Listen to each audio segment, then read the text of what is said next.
On to another top story that we have been following since yesterday. Now, the Maharashtra government has reconciled around 2,213 more COVID deaths. That has been done in a single day yesterday, as I said. This is the highest COVID death reconciliation that we have seen in Maharashtra in a single day taking place so far.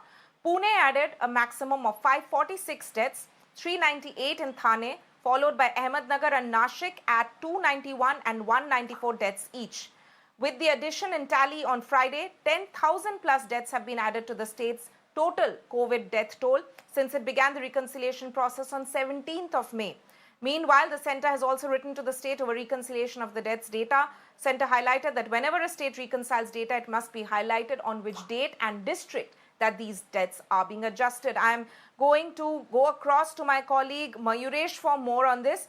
Mayuresh, if you can just tell us that we have seen this reconciliation process having started from May, but the numbers are of course increasing by the day, and at least around 10,000, over 10,000 COVID deaths which have been reconciled in the state so far. So what are some of the parameters that the government is following, and what are the steps it's taking here on in order to avoid this mess in the future?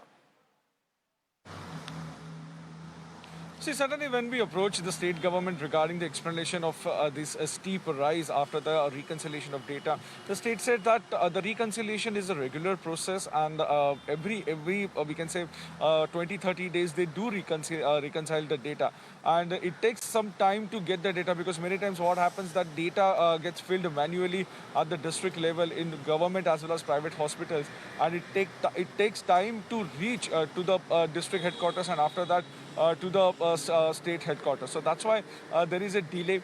But state has also refuted saying that there is no chance that the state government wants to hide any kind of data, because the Maharashtra CM has already ordered them. And in last pandemic also we saw that that the Maharashtra was one of the first states who basically started this reconciliation process, and openly they announced the data. So the state government is basically has refuted all the allegations leveled by the opposition that the somewhere state is trying to hide the data of this COVID-19 deaths.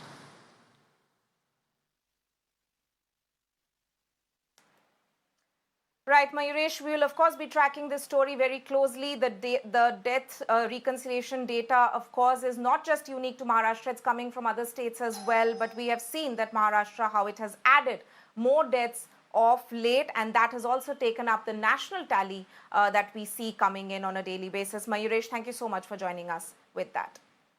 Time now for a